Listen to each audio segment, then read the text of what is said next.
Boa tarde. Olá, boa tarde. Boa tarde. Ouvindo bem? Tudo. Sim, sim, tudo bem. Ok. Vou Aí, começar o procedimento para colocar lá na live, tá? Já já a gente começa.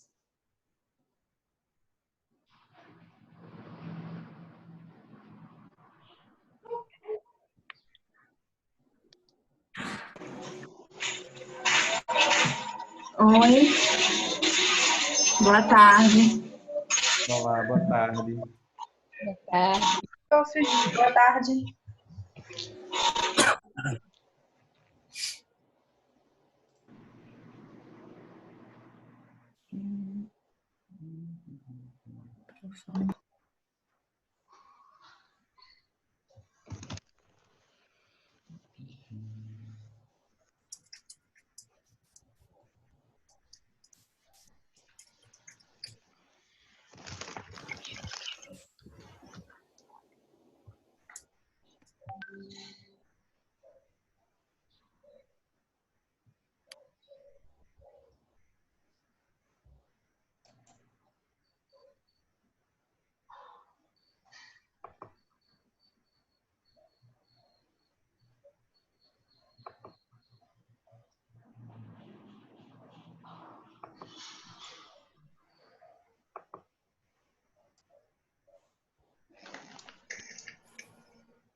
Pronto, acho que estamos ao vivo.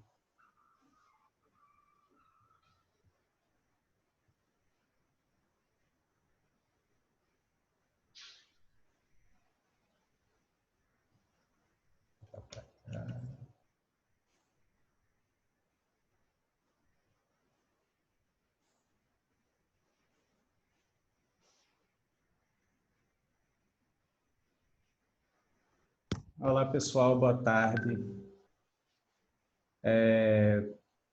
A gente só sugere que vocês desliguem os microfones né? Principalmente quando a gente for começar a fala do professor Ulisses e o nosso debate, tá? Para a gente não ter interferência de áudio.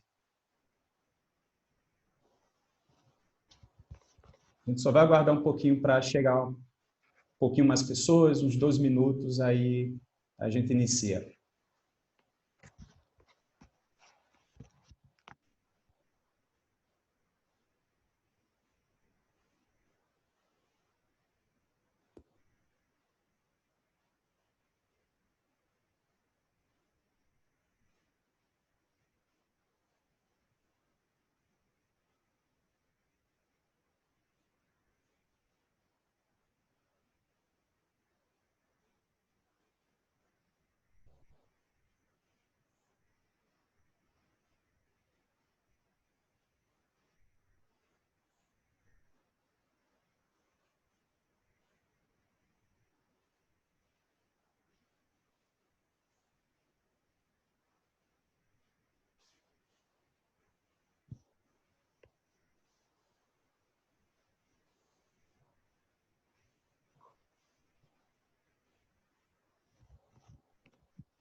Bom, já deu tempo. Algum pessoal pode ir chegando à medida em que a gente está discutindo. Boa tarde a todas e a todos. Feliz de estar aqui com todos vocês. Aqui.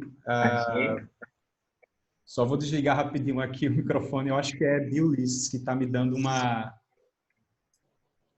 Então deixa eu desligar. Pronto, beleza. É uma alegria estar aqui e espero que a gente desfrute dessa tarde de muita discussão, conhecimento e novidades para a gente. Tá? Então, a gente já está no Facebook, na live também para o pessoal acompanhar por lá. Isso aqui é um projeto, é uma atividade, na verdade, que a gente já tem feito, essa segunda edição. Semana passada nós fizemos com a professora Thaline Cristina da Silva sobre percepção humana em relação aos seus ambientes. E hoje a gente tem como convidado o professor Ulisses Paulino de Albuquerque, né? Essa atividade se chama Etnobiologia em Debate, que é uma tentativa nossa de colocar a etnobiologia em perspectiva. Olhar o que aqui foi construído do passado para cá, o que nós temos hoje, e o olhar daqui para frente, o que é que a gente pode ajustar, pensar, refletir, para a gente melhorar a etnobiologia enquanto ciência complexa e interdisciplinar que ela é, tá? Por natureza. Isso é uma organização que começou aqui no nosso laboratório, Laboratório de Investigações Bioculturais no Semiárido, da Universidade de Pernambuco, campus Petrolina. E até eu já agradeço os meus alunos que essa semana e semana passada ficaram muito no work para favorecer esse espaço aqui para a gente. Tá? Bom, então temos o professor Ulisses. O professor Ulisses, ele é professor titular da Universidade Federal de Pernambuco e ele coordena o Laboratório de Ecologia e Evolução de Sistemas Socioecológicos dessa universidade. E ele hoje traz aqui para a gente um tema bastante relevante para a gente pensar a etnobiologia e, de certa forma, até meio que urgente. A gente precisa pensar o que é que vai ser o mundo pós-Covid e como é que a gente vai atuar, né? Então, o tema é a agenda da etnobiologia em um mundo pós-Covid-19. Tá? Então, a gente agradece de novo a presença de vocês, que é um momento bom para a gente colocar isso sempre em perspectiva e com mais pessoas para pensar junto com a gente.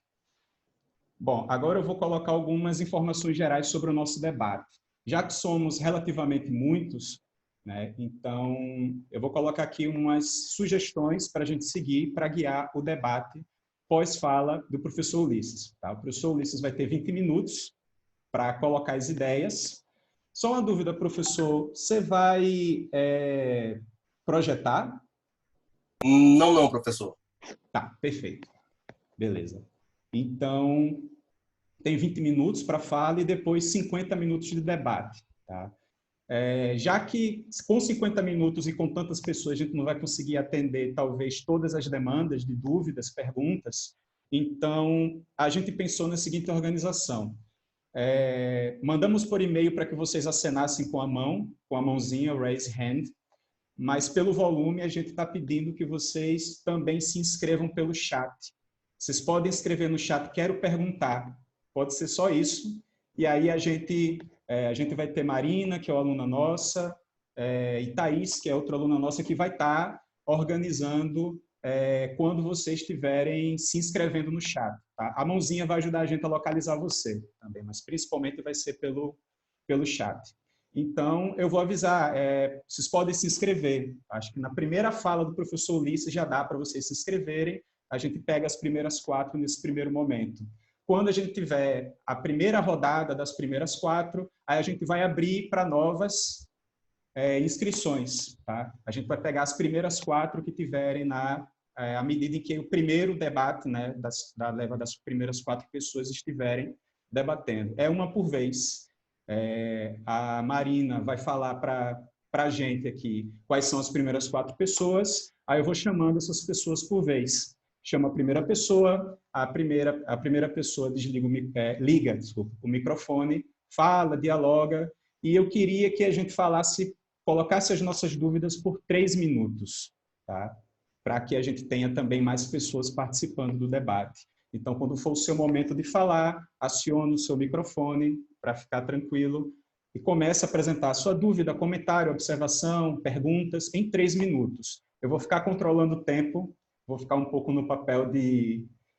Quando chegar uns 2 minutos e 30, eu vou avisar para você para começar uma conclusão do raciocínio, tá? Da ideia. E aí, o professor Ulisses responde, tem o diálogo, depois a gente abre para a próxima pessoa, tá? À medida em que essas pessoas estiverem falando, a gente está abrindo para novas 4 pessoas serem selecionadas. Aí a gente seleciona, terminou a primeira rodada, fala as próximas pessoas para a próxima rodada, até a gente completar 50 minutos. Tá? Dando tempo, a gente pega também algumas perguntas que estão lá no Face, na live da gente, e a gente traz para cá também para ler para vocês. Tudo bem? Estamos na live do Facebook, lá na Escola Internacional de Etnobiologia, e Karine está aqui. Você pode colocar, Karine, no chat, por gentileza, o link, se vocês quiserem compartilhar com seus colegas, para eles também acompanharem aqui com a gente, né, o nosso debate. E também, esse debate está sendo gravado, e em breve a gente deve estar colocando esse vídeo lá no YouTube também, para vocês terem acesso.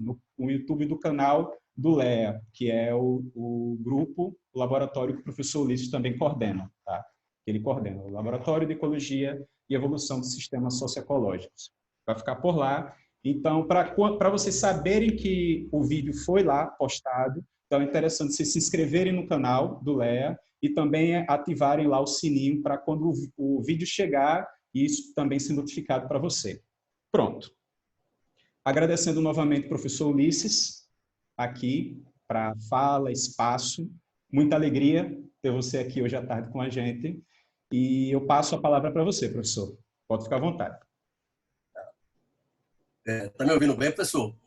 Tranquilo. Então, muito obrigado, professor Washington, pelo convite e pelo empenho aí dos pesquisadores do Laboratório de Estudos Bioculturais e principalmente por essa oportunidade, né? Porque nós estamos vivendo um momento muito especial, muito particular, e cabe a gente agora começar a refletir sobre quais são as oportunidades e as barreiras que o mundo pós-Covid pós-Covid 2019 vai oportunizar para a gente.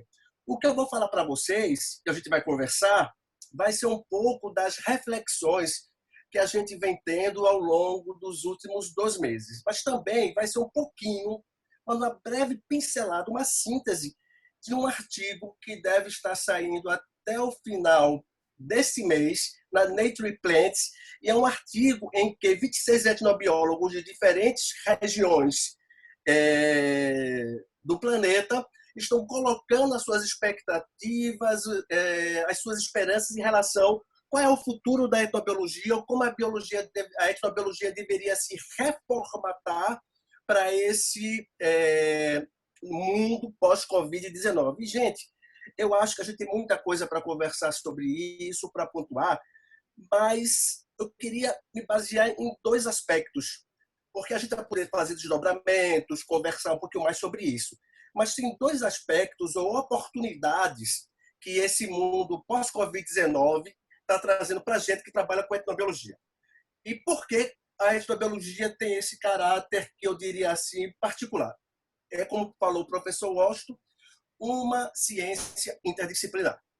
Então, esse se coloca o primeiro aspecto para a gente na interdisciplinaridade da etnobiologia. E tem um segundo aspecto que talvez seja o mais importante de todos. É uma ciência que é baseada em pesquisa de campo, que é baseada em nosso contato com atores sociais, com a nossa interação com as pessoas. Então, isso já coloca para nós uma peculiaridade da etnobiologia. Eu acho, gente, que acho que os 15 dias que a revista Biological Conservation publicou um editorial sobre o que se esperar, né, da pesquisa, da conservação para esse mundo pós-Covid-19. E uma das coisas que eles assinalaram foi que as disciplinas ou as pesquisas que envolvem trabalho de campo precisam repensar as suas estratégias. E por que a gente pode discutir isso no decorrer. Então, entre as oportunidades que esse mundo pós-Covid está trazendo para nós, existe a primeira, que é a nova ética socioambiental.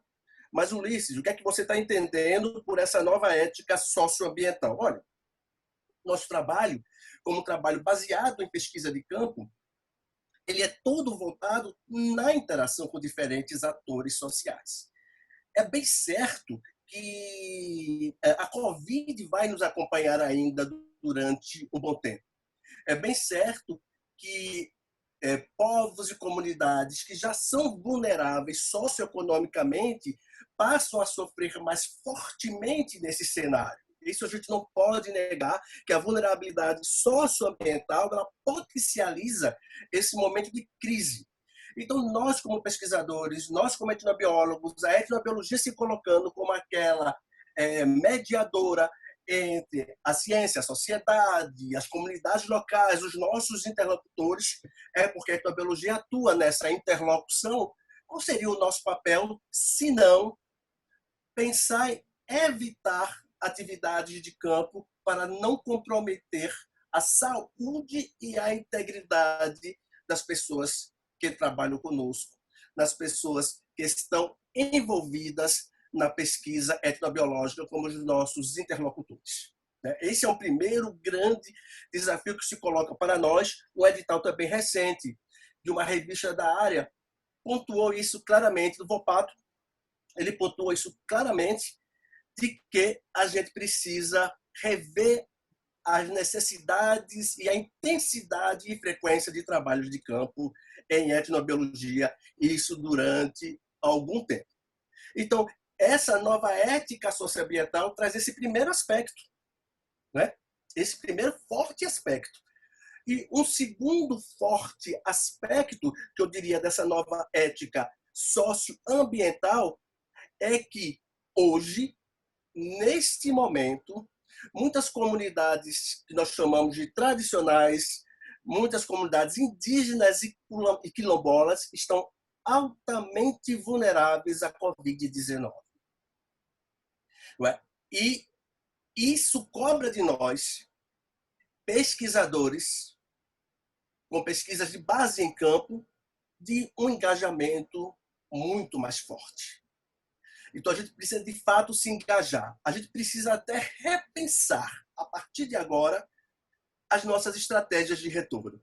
Eu não sei o quanto a gente pensa, né, professor Washington, assim, se fala que na etnobiologia a gente tem aquele compromisso de sempre fazer o retorno das nossas investigações. Sempre. Né? E a gente sempre questiona que o retorno ele é bem diversificado, que o retorno pode ser feito de diferentes formas. Há pessoas que fazem palestras nas comunidades, preparam cartilhas, manuais. Mas agora essa nova ética socioambiental está exigindo outra coisa de nós. Que esse retorno ele tenha um forte compromisso com essas pessoas. Que não seja um retorno que nos seja confortável como pesquisadores. Porque é muito confortável para nós fazer uma palestra sobre o nosso trabalho para a comunidade. Mas é esse tipo de retorno que as comunidades estão esperando. Então, uma nova ética socioambiental no mundo pós-Covid vai exigir de nós maior compromisso. Porque se a gente imagina, que vem um outro ponto agora, e desculpe se eu estiver falando muito rápido, alguém pode colocar no chat aí, Ulisses, desacelera, porque são 20 minutos, né? E a gente tem um bocado de coisa para falar. E também, se não me frear, não paro. Então, outro detalhe. Eu não sei o quanto a gente está acompanhando as origens dessa pandemia. Na verdade, a pandemia da Covid-19 é uma tragédia anunciada. Existem fortes evidências de que muitas dessas doenças zoonóticas, elas têm origem na devastação ambiental e em algumas das nossas relações com a natureza, como, por exemplo, a caça de animais silvestres, esportiva, o consumo e a venda de carne de animais silvestres. Então, existem fortes evidências de que essas nossas ações elas facilitam a saída desses vírus dos seus ambientes naturais e dos seus hospedeiros naturais, né, para o nosso mundo. Então, isso implica que nova realidade nós estamos vivenciando. Imagine agora como nós, etnobiólogos, teremos que nos envolver e lidar com essa questão da segurança alimentar, com o acesso à alimentação em povos que nós trabalhamos e que dependem do consumo da carne de animais silvestres para complementação dietética. Como é que nós vamos lidar com isso, sabendo que a gente tem esse perigo iminente que agora está nos rondando e que foi revelado ao mundo por meio da pandemia da Covid-19? Saiu até um dia desse aí, acho que foi ontem, um post aí dizendo assim que talvez a próxima pandemia venha do Brasil por conta da forte deflorestação, né, devastação ambiental, na verdade, o termo é esse, que a gente vem vivenciando nos últimos meses. Então, será que a próxima pandemia vai partir do Brasil? Né? Então, a gente não pode esquecer que as nossas relações com a natureza, elas estão um pouco adoecidas. E a gente precisa repensar, porque se um lado a gente tem pessoas que caçam animais silvestres apenas para fins meramente esportivos ou por práticas puramente tradicionais que não têm que ver com necessidade de aporte calórico, de aporte dietético. Por outro lado, nós temos milhares de pessoas que dependem desse recurso, como, por exemplo, as comunidades mais afastadas da nossa Amazônia. Então, a gente precisa refletir com isso como etnobiólogos. Na verdade, o mundo, isso aí é uma coisa que eu tenho andado refletindo muito, esse mundo pós-Covid-19 vai exigir muito de nós etnobiólogos. Vai exigir um forte compromisso, que talvez me desculpem a honestidade e sinceridade, um compromisso que a gente não tem há algumas décadas. Um compromisso que tinha, por exemplo, no engajamento social, o Dr. Darrell Posey, que foi um dos grandes etnobiólogos mundiais que trabalhou na Amazônia brasileira e que trouxe e que tinha um forte envolvimento e compromisso com as comunidades com as quais trabalhava. Então, desde Darrell Posey, a pergunta é: será que nós estamos, como etnobiólogos, tendo o mesmo engajamento social, o mesmo envolvimento com as comunidades? Esse mundo pós-Covid vai exigir isso um pouquinho de nós, não é? E uma outra oportunidade, deixando essa nova ética socioambiental, que a gente pode discutir um pouquinho mais, seria ampliar as redes de trabalho em pesquisa. Qual foi a mensagem principal que a Covid-19 trouxe para o mundo acadêmico? A necessidade de colaboração e parceria científica. Sem colaboração, sem parceria científica, a gente não conseguiríamos ir avançando tão rápido como nós estamos avançando na compreensão da Covid. Não sei se vocês notaram, muitas editoras comerciais, como a Springer e a Elsevier, liberaram os artigos ligados à Covid. Antes, para você acessar esses artigos, eram pagos, né? O acesso é pago para aquele que deseja ler. Eles estão liberados, ou seja, é o sonho que a gente chama da ciência de acesso livre, onde todo o conhecimento científico ele precisa estar livremente disponível para as pessoas. Então, nesse momento da Covid, houve a disponibilização desses materiais e essas editoras comerciais liberaram. Então, os revisores de artigos científicos das revistas mais prestigiadas e importantes estão fazendo um trabalho hercúleo, revisando os artigos rapidamente. Numa velocidade que antes demorava 1, 2 meses, em dias, fazendo esse trabalho hercúleo para que a informação fique logo disponível para a comunidade científica. Então, isso sinaliza o quê? Que esse mundo pós-Covid-19 é um mundo que a gente vai ter que voltar a discutir ciência de livre acesso, vai ter que discutir com mais força o compartilhamento de informações e a parceria. Mas por que eu disse isso no âmbito da etnobiologia? Se vocês recordam da minha fala anterior sobre a nova ética socioambiental, fatalmente, com esse compromisso, temos que reduzir as atividades de campo. Eu dou só um exemplo para vocês. O programa de pós-graduação em etnobiologia e conservação da natureza, que é o primeiro programa que surgiu na América Latina, específico na área, está sediado aqui em Recife, ele convidou os alunos, convidou os professores a repensar os trabalhos de campo dos alunos, não obrigatoriamente. Mas será que não dá para repensar o trabalho de campo? Será que não dá para reduzir as coletas? Será que não daria para mudar os objetivos? Ou seja, trazendo essa reflexão diante dessa problemática. E não só aqueles que trabalham com etnobiologia. Aqueles também que trabalham com conservação, com ecologia, mas que envolve o contato com mateiros, que envolve o contato ocasional com comunidades locais, né? Então, se a gente amplifica as nossas cooperações, a gente vai ter que desenvolver uma plataforma online, uma plataforma de comunicação entre cientistas, onde eles possam compartilhar dados brutos, onde eles possam dialogar para continuar produzindo conhecimento científico em etnobiologia, afetando o mínimo possível a integridade das comunidades locais e dos povos tradicionais, né? Então, essas seriam as duas oportunidades que a gente vislumbra e eu vou sintetizar para vocês. A primeira, nova ética socioambiental. E a segunda, ampliação da rede de trabalho, da network, da cooperação entre investigadores. Claro que existem outras oportunidades. Quando esse artigo da Nature sair, vocês vão ver que lá está elencado, nós elencamos com vários... nós elencamos vários... estão elencados lá várias oportunidades e várias barreiras que esse mundo pós-Covid-19 proporciona para a gente. Aí vem agora as minhas perspectivas mais pessoais sobre dois pontos. O primeiro, para mim, é que a Covid-19 fez, isso é a minha leitura, eu acho que o convite final para os etnobiólogos brasileiros. E qual seria esse convite final, o derradeiro, né? Seria, precisamos de uma nova ética e de pesquisa mais rigorosa em etnobiologia. E eu falo já isso já há algum tempo, né? Já falo isso, na verdade, já falo isso há alguns anos, dessa necessidade de uma pesquisa mais ética e rigorosa em etnobiologia. E eu vou explicar em que sentido. Não quer dizer que os pesquisadores não têm sido éticos, não é isso. O que eu estou falando é de uma nova ética.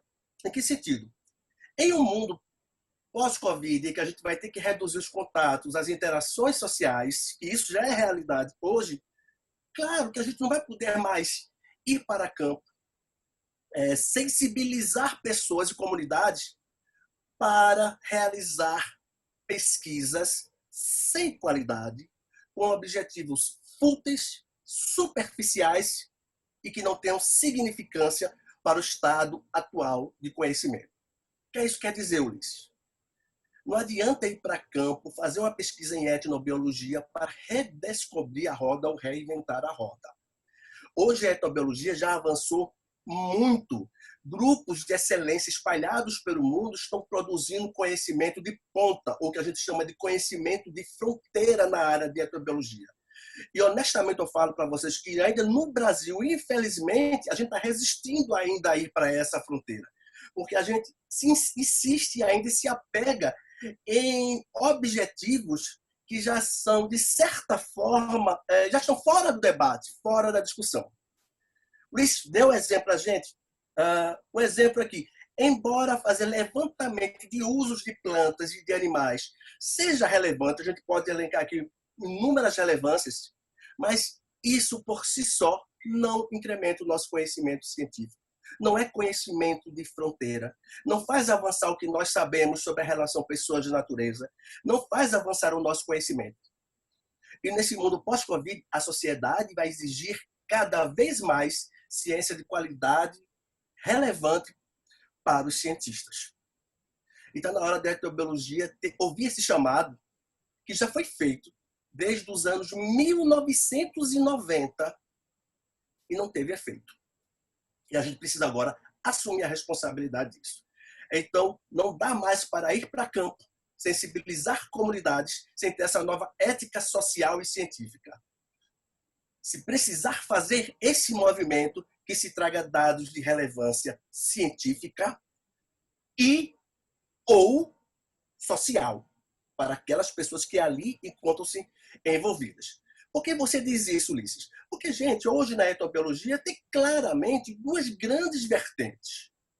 A vertente da pesquisa acadêmica e a vertente da etnobiologia, como gosta de chamar, o professor Saudade, o professor Flávio Barros, da etnobiologia da ação, que é essa etnobiologia, que é o segundo ponto, do engajamento social. Ora, se tua pesquisa não vai colaborar fortemente para esse lado do engajamento social e nem vai trazer uma contribuição relevante do ponto de vista científico, não é? Aí é preciso repensar o que de fato você está fazendo, o que você entende por conhecimento científico, o que você entende por pesquisa científica nesse mundo de hoje, né? Infelizmente, a etnobiologia ainda está fazendo pesquisa, coletando dados, como se faziam há 100 anos atrás. Ainda se discute em alguns cantos questões que já estão ultrapassadas, que já não fazem mais sentido. Então, essa nova ética, essa nova etnobiologia precisa surgir, porque esse é o papel dela. A etnobiologia, como essa interlocutora, ela precisa produzir ciência de excelente nível e qualidade ou produzir uma ciência comprometida com aquelas pessoas que estão envolvidas na pesquisa. Mas, Ulisses, por que você diz e ou? É claro, porque existem perfis de pesquisadores. Você tem pesquisadores que têm um perfil fantástico para o engajamento social e têm uma capacidade produtiva imensa de produzir conhecimento relevante nesse campo. E você tem outros que têm já uma facilidade e habilidade para produzir conhecimento científico, academicamente falando. E precisamos respeitar essas diferenças. Olha, o mundo agora, Covid-19, mostra isso para a gente. Se a gente não tivesse hoje pesquisadores em laboratório, estudando esse vírus, o que seria de nós?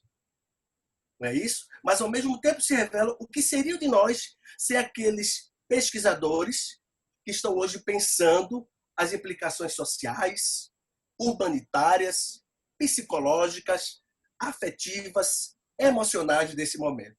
Então, percebam que uma coisa não é melhor do que a outra. As coisas são igualmente importantes, desde que sejam feitas com seriedade e que sejam relevantes ao contexto. Não dá mais para a etnobiologia, na minha opinião, ser o patinho feio da academia. Eu não sei como vocês vivenciam a etnobiologia nas suas regiões, mas quando eu iniciei a etnobiologia, ela era o patinho feio. Quem fazia etnobiologia não era respeitado nem reconhecido como pesquisador ou como acadêmico. E eu não sei como ela é vista aí nas suas regiões. Às vezes, muitas vezes, critica a visão dessas pessoas, desses pares, desses colegas da etnobiologia. Mas a pergunta que eu faço é, será que nós não estamos contribuindo para essa visão? Fornecendo um material para que as pessoas tenham essa leitura do nosso campo de investigação? Então, eu acho que cabe esse momento de reflexão mais do que nunca. Eu acredito que nós vamos viver momentos bem interessantes, desafiadores de hoje e diante. Não só a etnobiologia, a ciência de maneira geral. Porque estão se dizendo que está aumentando cada vez maior a credibilidade da ciência. Não é isso nesse mundo Covid agora, nesse momento da pandemia.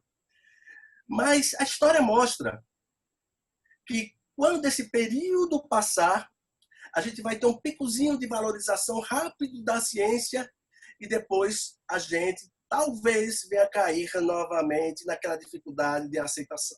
Porque os cientistas, muitas vezes nós nos esquecemos da articulação com a sociedade.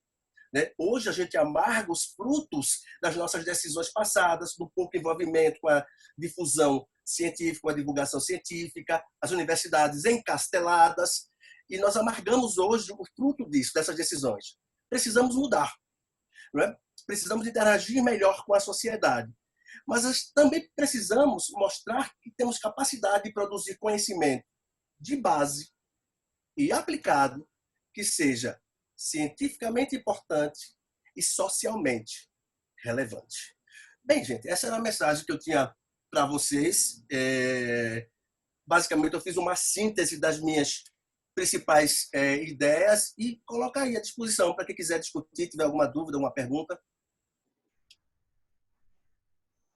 Ok. Muito obrigado, professor, pela contribuição. Agora eu vou pedir para Marina Você está aí. Você Oi. tem uma lista de 4 pessoas? Sim, as primeiras 4 pessoas inscritas são Cláudia Martins, Beto Oliveira, Fernando Colli e Flávia Martins. A gente vai chamando uma por uma. Eu estou vendo aqui também a mão de Márcia Freire. Oi, Márcia, boa tarde. Márcia, a gente te coloca na próxima rodada, tá bom? Vou anotar aqui no caderninho. Ok, Washington. Então, Cláudia. Oi, Claudinha. Tudo bom? Cadê Cláudia? Pronto, pode falar, Cláudia. Consegue Boa tarde. Consigo, tranquilo. Tá bom. Boa tarde a todos. Professor Ulisses, boa tarde. Foi um prazer vê-lo. Eu leio e agora vejo. Então, é uma satisfação. Ainda bem que organizaram essa palestra com a sua contribuição. Eu trabalho na Caatinga há pouco tempo, só há 6 anos. Eu resido em Petrolina, mas atuo no Boqueirão da Onça e em Curaçá, das unidades de conservação, nas 2 do Boqueirão e nas 2 da Ararinha Azul. Tá? Então, esse é o meu trabalho. E eu estudei dimensões humanas no meu doutorado lá em São Paulo. Então, muitas coisas, realmente precisei consultar algo também, outros materiais pelo professor indicado. E confesso que eu vou ser bem objetiva agora, né? A sua abordagem achei ótima, porque é um questionamento, essas questões da nova ética socioambiental, realmente nós precisamos estar com elas presentes o tempo todo, lá no fundinho da nossa memória e também nas nossas ações diárias, né? E aí eu anotei aqui 3 coisas e aí o senhor escolhe ou seleciona, enfim, se achar oportuno, tá bem? Ou em outro momento a gente pode conversar a respeito da pano para mangas. Em relação à questão do Covid, do pós-Covid, da etnobiologia, a questão da caça, eu fiquei pensando se, tendo em conta o que a gente presencia aqui, a caça não é tanto mais uma precisão, como fala Matuto, né? Não é tanto mais uma necessidade, mas ela muitas vezes é uma complementaridade à renda e ela é bem pontual, né? Então, até que ponto é que essas zoonoses, elas podem ser um bom argumento para nós, uma oportunidade, ao invés de deixarem de ser um problema, mas serem uma oportunidade, mostrando às pessoas o que elas estão correndo de risco pelo consumo de animal silvestre. Por outro lado, na questão faltando a ética, eu fico pensando qual é o impacto da caça, apesar da gente saber o quão disseminada ela é no sertão, qual é o impacto da caça sobre a degradação ambiental, de vários níveis, em relação a novos usos do território. Isso muitas vezes não é uma escolha nossa como profissionais, a gente atacar o problema menor porque nos é mais alcançável. Então, eu vou lá trabalhar com o caçador ou com a pessoa que depende pontualmente daquela proteína para a sua mistura no prato, mas eu não vou conversar com o gestor do empreendimento de geração de energia renovável, que provavelmente tem um impacto muito maior sobre a natureza do que a retirada pontual de um indivíduo, né? Então, será que eticamente eu posso ficar de boa e tipo, vou lá, tento mudar o comportamento de um caçador, mas não tento mudar o comportamento do consumidor da cidade, que não abre mão de ter a sua energia mais barata e nunca faltar essa energia, ao passo que o recurso que é do sertanejo não chega nele? Então, acho que essa ética a gente pode questionar também. E, finalmente, que eu achei um máximo foi essa sua base de dados aí, né? Que também levanta uma questão ética na minha humilde compreensão de quem vai gerir e administrar e quem vai usar esse Big Data, né? Então, acho que é também um questionamento que a gente precisaria de ter. Desculpa, demorei mais tempo do que deveria, perdão, mas é porque é importante a sua opinião, por isso que eu estou consultando, agradeço, viu? Eu vou desligar o mic aqui, tá, Washington? Obrigada, viu? Beleza, perfeito. Cláudia, puxa, como eu achei interessante aqui as suas colocações, porque, na verdade, você está colocando coisas que nós precisamos, pontuou coisas que são oportunidades que nós precisamos, de fato, conversar. Nessa nova ética socioambiental, o problema não é mais só o caçador, são os nossos padrões de consumo. Os padrões de consumo das pessoas que estão na cidade. Então, a gente tem que começar a discutir todos esses padrões de consumo que levam à degradação ambiental, porque é bem interessante que existe uma visão das pessoas que aquele que degrada é o caçador, é o agricultor tradicional. Não é bem assim. Não é bem assim. Então, a gente precisa discutir não só a caça, como também a questão dos distúrbios crônicos, que são aquelas retiradas de madeira para abastecer padarias, né, para abastecer carvoarias, fábricas de gesso. Então, a gente discutir muitas coisas, são oportunidades. E eu acho que é o momento para a comunidade de etnobiólogos parar, e é uma coisa que eu defendo há algum tempo, sabe, Cláudia? Gente, quais são as nossas agendas? O que é que nós, como etnobiólogos que estamos trabalhando com caça, precisamos fazer e compreender?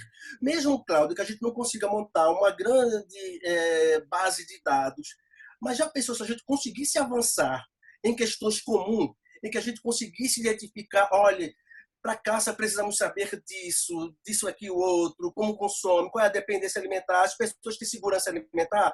O que é que eu vou dizer para não comer carne de animais silvestres se as pessoas não conseguem se alimentar direito?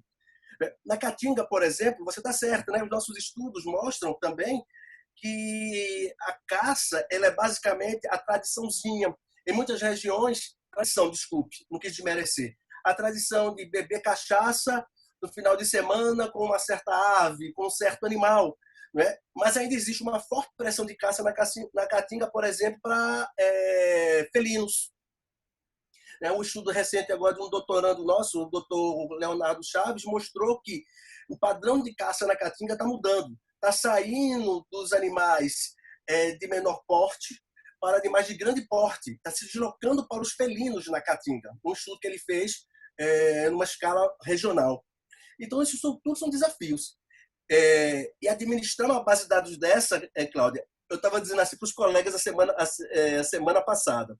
Eu dizia, puxa, precisamos de uma plataforma de dados agora para incrementar a cooperação em etnobiologia, como já existe em outras áreas, como genômica, né? Você ter lá algumas bases de dados. Mas como é que a gente vai implementar isso?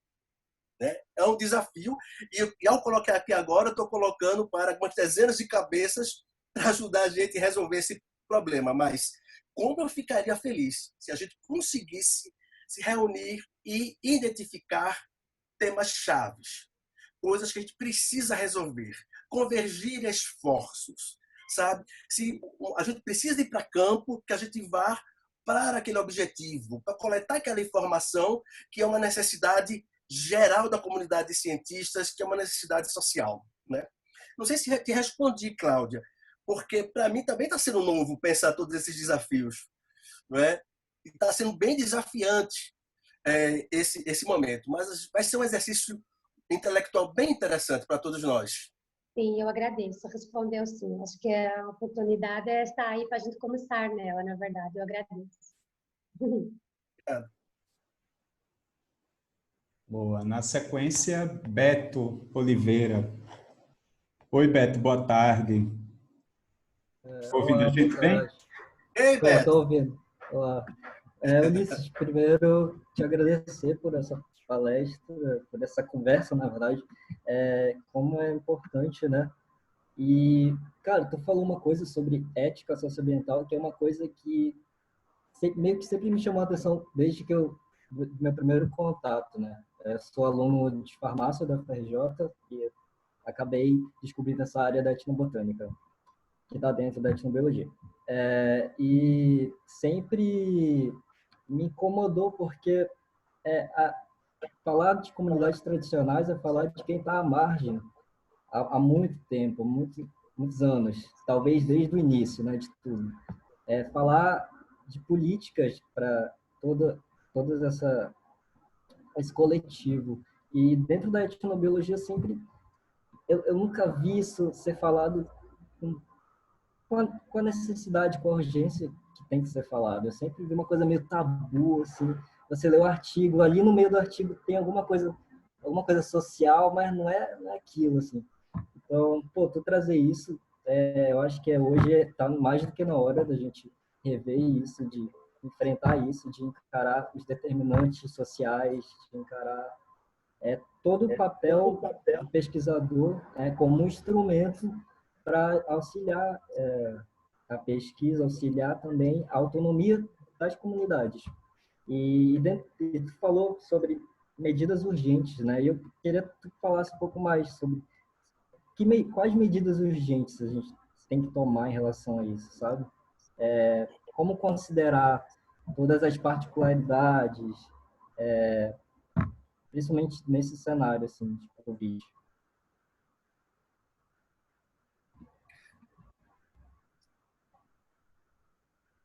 Terminou, Beto? Oi, Beto. Essa... Legal ouvir você, legal te ver. A gente se conheceu em 2018, não foi? Isso, em Belém. Legal te ver, cara. Talvez o que eu diga agora, Beto, possa chocar algumas pessoas, mas eu estou num momento que eu quero falar algumas coisas. E uma das coisas que eu quero falar é você ter essa leitura correta dentro da etnobiologia, que não é só brasileira, não. É mundial. Acho que é a etnobiologia brasileira. Depois do Del Repose, como eu falei, ficou muito aquela coisa de para inglês ver. Nós vamos aos eventos, existem moções em apoio às comunidades locais e os seus enfrentamentos, não passamos disso, sabe? Então, o chamamento agora urgente para aquelas pessoas que se identificam com o engajamento social é a saída do discurso para a ação efetiva e o comprometimento com essas pessoas. O professor Gustavo Soldati e o Fábio Barros colocaram isso de uma maneira mais sutil do que eu estou dizendo agora em um editorial que eles publicaram ontem chamado Covid-19 e o futuro da etnobiologia. Eu posso colocar depois no chat para vocês o link desse artigo. Então, eles colocam isso que está na hora de partir para a ação. Para mim, isso é urgente. Dentro da perspectiva que tu estás me colocando, Beto. Porque a gente não tem feito isso. Gritamos nos eventos, trazemos as comunidades para o evento e, às vezes, eu me sinto incomodado. As comunidades, às vezes, são trazidas para os eventos como se fossem curiosidades. Estão ali para pintar, para fazer artesanato. Mas onde é que está o diálogo, de fato, com elas? Sabe? Isso me incomoda profundamente. Não é isso que eu espero que a etnobiologia faça. Dizer, olha, nós trazemos eles para cá. Não é essa a proposta. Né? Então, eu espero que a gente mude isso. E que isso, para mim, é urgente dentro do campo que eu abordei do engajamento social.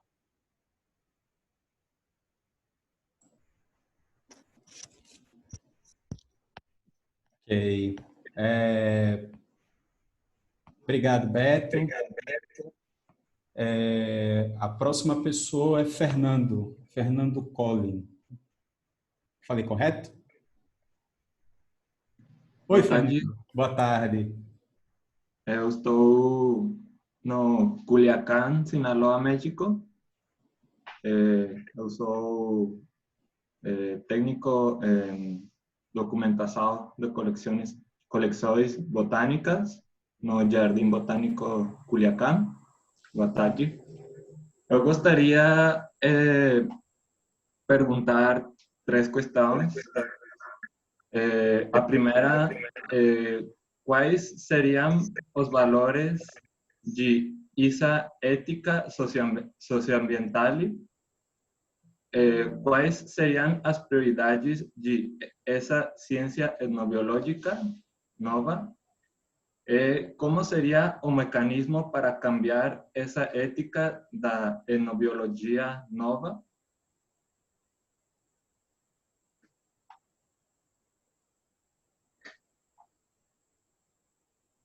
Listo? Listo. Muitas graças, Fernando. Sim, foram questões bem oportunas, né? Eu não sei se eu vou conseguir me lembrar de tudo que você falou, mas nesse momento do mundo pós-Covid, existe também um convite à chamada, não sei se vou falar a palavra certa, rapaz, me ajudem, descolonização dos conhecimentos. Ou seja, também está tendo um convite para Não só o conhecimento científico ele é relevante, precisamos integrar outras formas de conhecer o mundo.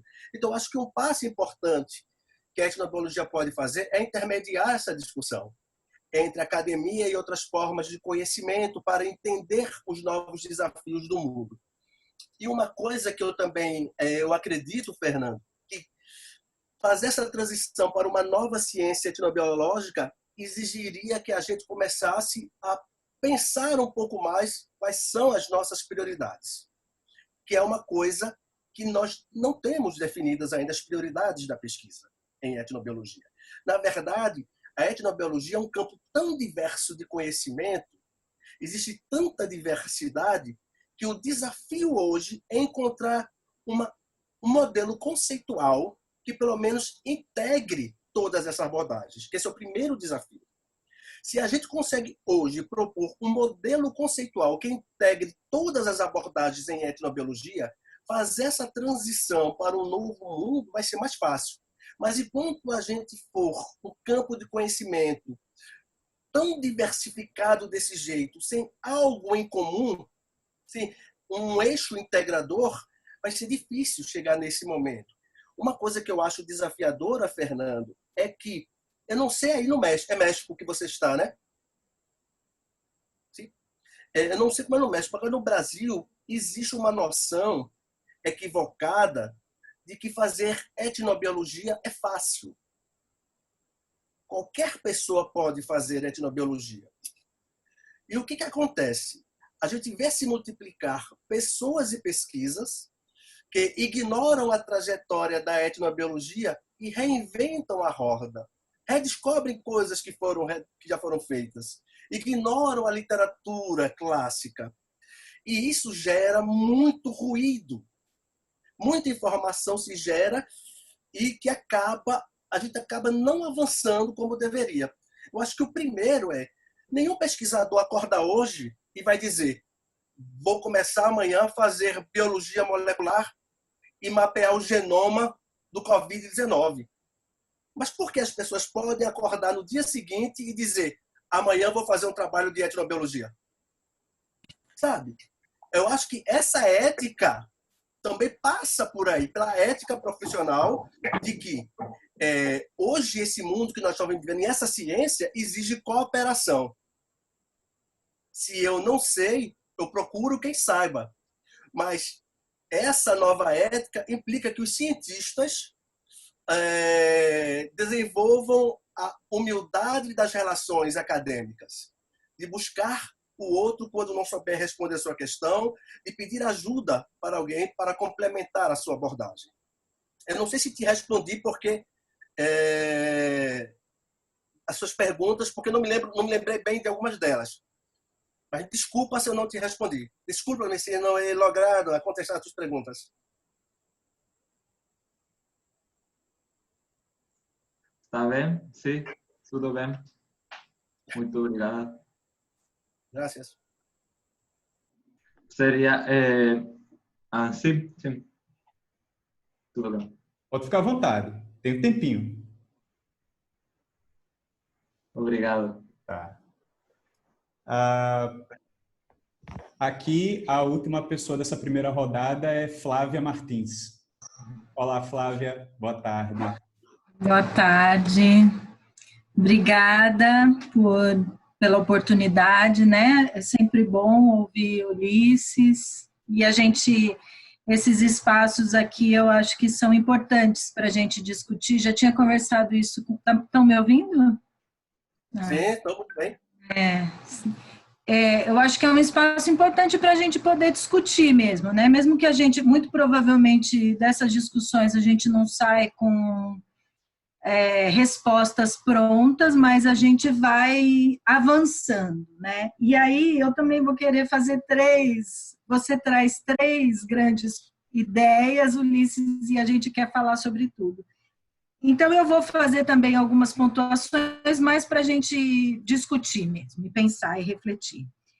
Então, assim, eu ainda vou para o campo, porque eu vou também para o campo. Eu sou, para quem não me conhece, sou professora da UPE, trabalho com ecologia de aves. E aí, por que trabalho me sinto mais ecóloga, eu estou aprendendo muitas coisas das ciências sociais, eu prefiro dizer assim. E aí, como eu vou para campo também com as aves, eu acabo vendo coisas das relações humanas, óbvio, porque a gente tem pessoas em quase todo lugar. E aí, só uma colocação que eu queria fazer, eu concordo com você, a gente vai ter que ter mais ética, vai ter que ter mais uma questão ética para pensar quando for para campo, mas também tem algumas coisas que acho que também vão ser interessantes para a gente notar. Com a pandemia, a gente tem mais gente no campo e, aparentemente, pelo que eu tenho visto, é mais utilização dos recursos. Eu tenho visto mais fogueira, mais vestígio de caça de aves, enfim. Então, é uma questão. A outra questão que eu tenho, para mim, é um dilema, que é como distinguir, é a história da perspectiva cultural, né? Como distinguir, é claro que toda vez que eu vou para campo e vejo alguém com uma espingarda ou com a gaiola, aquilo internamente mexe comigo, porque eu não quero ver os bichos assim, mas enfim. Aí a questão assim, da questão da necessidade energética e da necessidade psicológica, emotiva, emocional. Eu quero comer porque me lembra a minha avó que já faleceu. Eu quero comer porque eu estou na cidade, é uma forma de voltar às minhas origens, às minhas raízes. Então, eu acho muito complexo isso. Agora, a questão que eu mais adorei, que você falou, e que eu também... Eu já não tenho papas na língua, e ultimamente eu também estou pior ainda. Sei lá, a gente só piora, eu acho, que nesse sentido. A idade. É isso. A idade nos dá uma liberdade verbal, eu acho. Eu concordo com você eu concordo muito dessa coisa. Para que eu estou estudando? Para que eu estou? Qual é o nosso objetivo? Aonde a gente quer chegar? Para que isso serve? Né? Então, a questão da ação, e que mesmo que eu não faça ação, que o meu trabalho, que ele tenha uma relevância para a ação, que ele tenha um subsídio, que ele dê um norte, né? Que ele não seja isolado por si só e que morra ali por si só. Mas daí, quando eu penso em formas da gente ultrapassar isso e fazer pesquisa mais relevante, eu vejo que a academia é extremamente, talvez para mim é o principal ponto, ela é muito resistente. Eu vou, assim, só para exemplificar isso, eu tive numa defesa de doutorado que o pesquisador pôs um capítulo, uma pesquisadora, ela pôs um último capítulo falando das dificuldades dela em campo. E vários membros da banca foram contra. Acharam que aquilo não deveria entrar ali, porque aquilo não era ciência. Então, assim, isso é um exemplo, porque eu vejo quando a gente busca fazer, mesmo a questão, o sistema é produtivista, então ele quer que você tenha produções. Quando eu não tenho tempo para ler, para discutir, para ir para campo, para fazer a ação, para pensar numa ação, porque demanda tempo, demanda recurso. De eu pensar, por exemplo, eu quero fazer uma música, eu não quero dar uma palestra, eu quero, sei lá, pensar. E isso não é contado, né, dentro dessa produção, eu acho que isso que era uma questão importante da gente pensar como que a gente chega lá, se a própria academia é resistente e se muitas vezes isso não é valorizado. Desculpa eu ter sido longa na minha colocação. Ô, Flávia, eu amei isso aí, porque esse teu terceiro ponto existe, vamos dizer assim, regras na universidade que às vezes eu me pergunto, de onde tiraram isso? Quem disse que não podia ser assim? Sabe? Às vezes as pessoas tiram da cartolinha regras que eu não entendo porque elas existem. E a tua fala me lembrou justamente as lives do professor Gilson Volpato sobre ciência que ele está fazendo no Instagram. E tocando justamente nesses pontos que você acabou de tocar nesse terceiro aspecto. A própria resistência acadêmica, mitos que existem na academia sobre ciência e produtividade, sabe? Porque quando muitas vezes uma pessoa fala numa banca, não sei esse caso específico, mas isso não deveria ser assim, escrito desse jeito, apresentado desse jeito, o professor Gilson Volpato muitas vezes fala que é mito. Não está escrito em lugar nenhum que deveria ser daquele jeito ou lugar ou diferente, sabe? Então, isso é um desafio maior que a gente tem na academia. E talvez agora, essa oportunidade da Covid, da gente falar de integração, de pessoas de diferentes áreas começarem a conversar e ver a perspectiva de uma outra pessoa, cada um comece agora a se despojar de suas barreiras para entender a perspectiva do outro. Porque, por exemplo, enquanto eu falasse isso, das dificuldades da menina, no nosso programa de pós-graduação em Etnobiologia e Conservação da Natureza, pede-se que o aluno escreva um capítulo pessoal, em que ele dá suas dificuldades metodológicas, teóricas, na primeira pessoa. Sabe? Porque a tese, a ciência, ela não é algo mágico que surge de nada. Ela não é descontextualizada de sentimentos e emoções. Quando você faz uma pesquisa, né, existe o mito da objetividade, da neutralidade. Né? A gente busca objetividade. Né? Mas existem emoções, existem dificuldades, existem barreiras na construção daquele produto. E isso precisa ser valorizado porque constitui a formação do cientista e do pesquisador também. Né? Pelo menos essa é a minha leitura desse último ponto. E o outro, que é a oportunidade que a gente vai ter, Flávia, por ecólogos, conservacionistas e etnobiólogos. Uma das projeções é o êxodo das cidades para o campo. Então, a gente vai ter maior quantidade de pessoas no campo hoje. E isso nos indica o quê? Pressão sobre os recursos naturais. E pressão sobre os recursos naturais nos indica que diminui a qualidade ambiental. Diminuindo a qualidade ambiental, será que vamos ficar vulneráveis a outras pandemias? Porque, não sei se todo mundo tem ciência disso, Ebola, HIV e tantas outras zoonoses saíram dos seus ciclos naturais da floresta e foram para os ambientes socioambientais, socioecológicos, por conta das práticas humanas. Então, será que vamos vivenciar isso? Então, isso coloca um desafio para a gente pensar como etnobiólogos, porque a gente vai enfrentar isso. Né? Esses desafios, tem que pensar em estratégias, mais do que nunca. E aquela questão dos usos que você falou, do psicológico, de querer o passarinho, eu fico pensando, será que, de repente, esse mundo de Covid agora não seria uma oportunidade para a gente conversar com as pessoas e talvez a gente desenvolver novas relações com a natureza? Sabe? Talvez seja um momento da gente resgatar isso. Eu vi uma brincadeirinha no Facebook e que a pessoa botou assim, agora você sabe como um passarinho se sente engaiolado por conta do nosso distanciamento social. Né? Ou seja, parece uma brincadeirinha, mas ao mesmo tempo uma reflexão poderosa sobre as nossas relações com as outras formas de vida. Então, a partir daí, quem sabe a gente consiga estabelecer diálogos, porque, olha, não tem coisa mais difícil do que desconstruir certas tradições. É muito desafiador. É preciso algo muito poderoso para isso.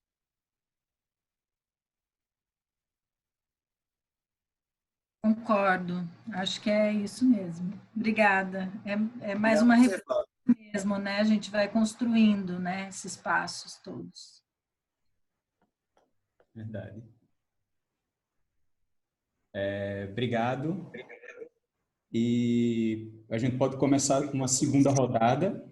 A próxima pessoa que está aqui na lista é Márcia Freire. Márcia mandou aqui no chat algumas perguntas, mas, Márcia, você pode falar ou você quer que eu fale aqui? Sim, eu estou com o meu pequeno correndo para um lado e para o outro aqui, então se tu puder fazer a pergunta, qualquer coisa, se ficar um pouco complicado, eu tento explicar aqui, tá bom? Tá.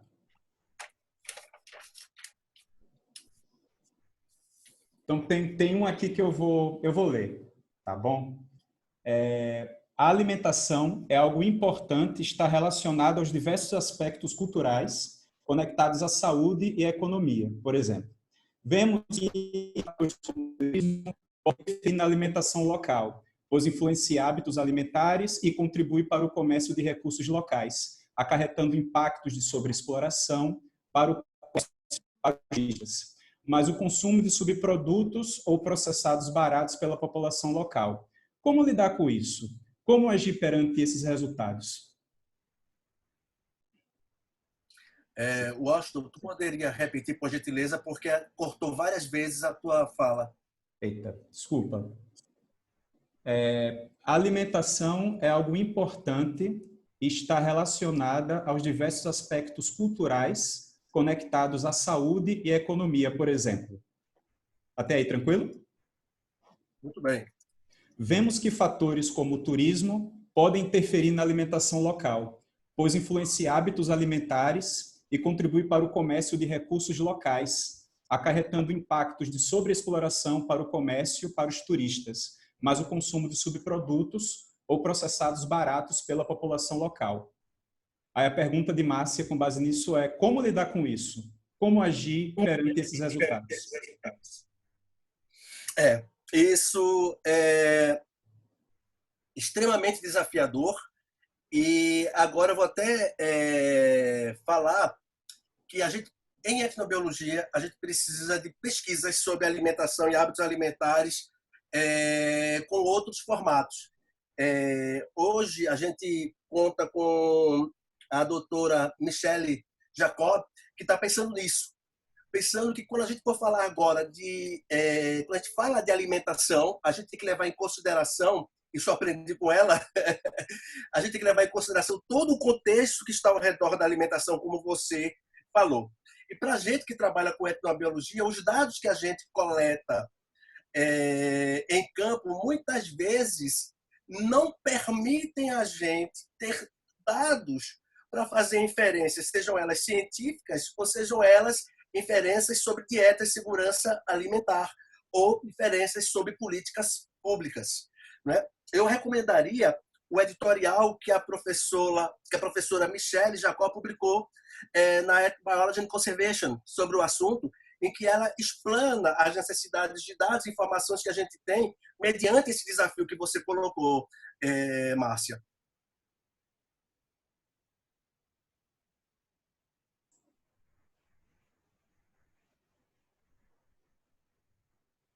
Beleza.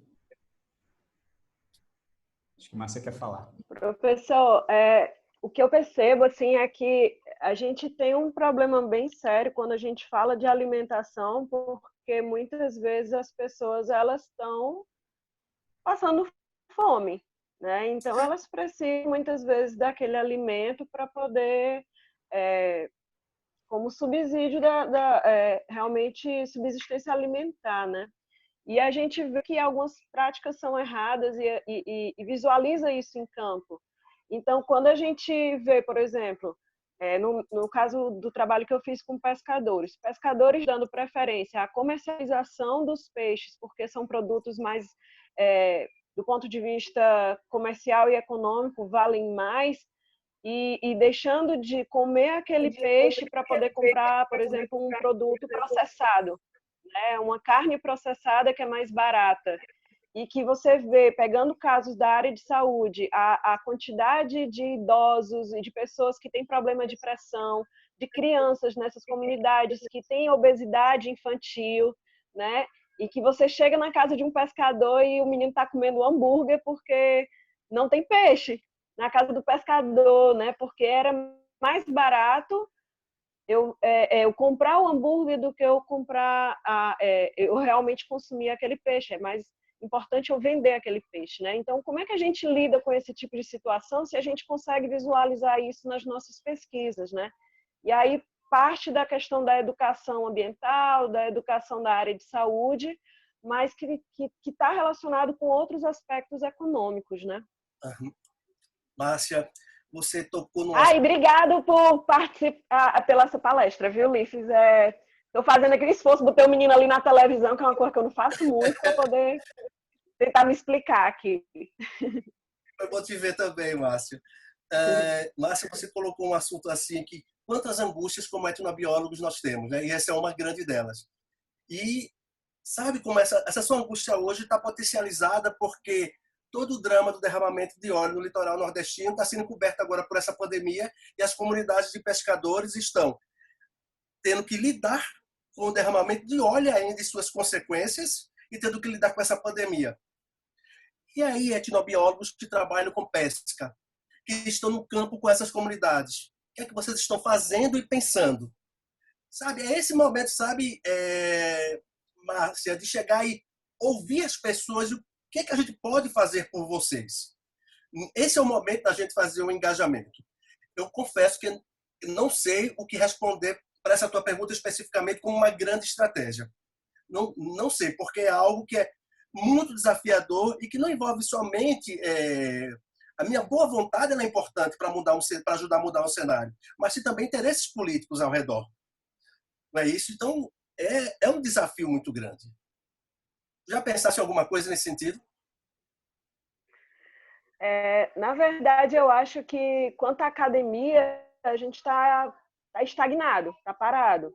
E o que eu vejo são as ONGs trabalhando nesse sentido, sabe?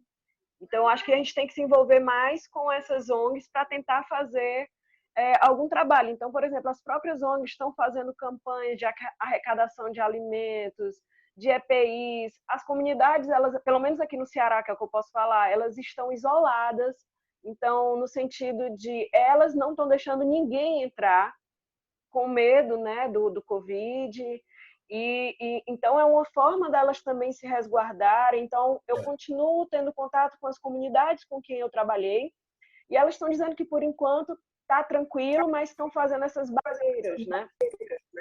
Com relação ao derramamento de óleo, aqui no Ceará, as comunidades que foram impactadas hoje em dia já voltaram à normalidade, e agora não voltaram por causa do Covid, né? Então, nesse momento, as atividades estão todas suspensas nessas comunidades, né?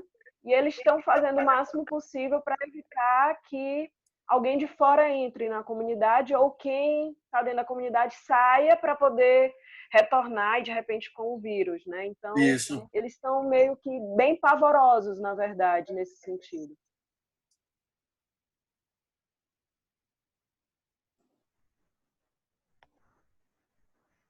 Boa. Obrigado, Márcia. Acho que deu para concluir, né, a ideia. Assim, até para fechar esse ciclo de perguntas, nós temos Valéria e temos Neymar, né, Marina? Pelo menos o que eu anotei aqui.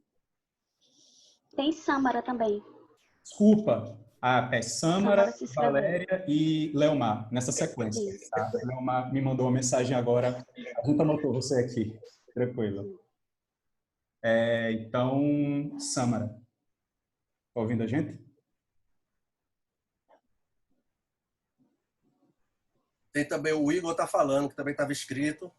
Pronto, o Igor, a gente colocou para a próxima. Próxima rodada.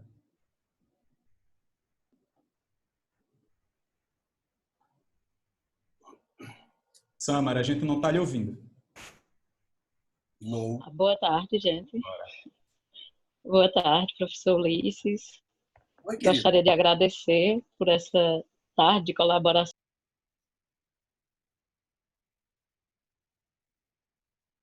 Está sem som, Sâmara.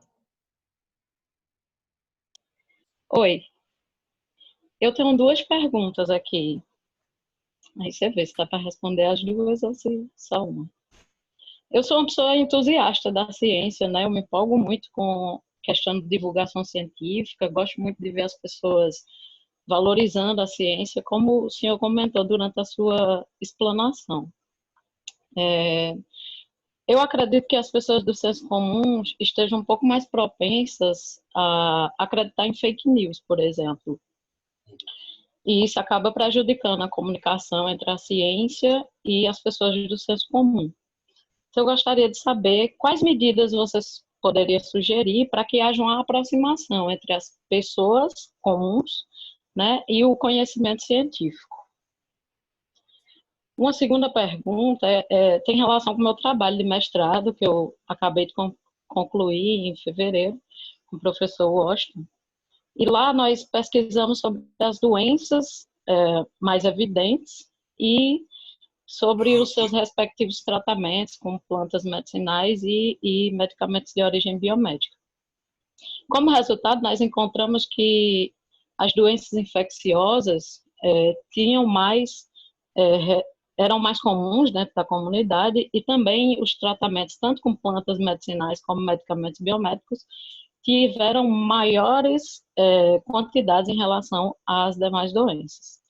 O professor Hernani, que estava na minha banca, também comentou que vários resultados no Nordeste são comuns para comunidades como a nossa, que não tinha água encanada ou tratada, não tinha nem coleta de esgoto ou tratamento ou coleta de lixo. Tá? Então, eu gostaria de saber o que falta para os conhecimentos etnobiológicos serem incorporados às políticas de saúde pública. Ótimo. Obrigado, Samara.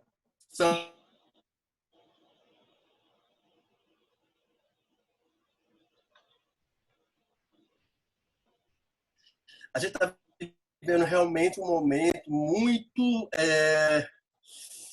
difícil para a ciência devido à grande proliferação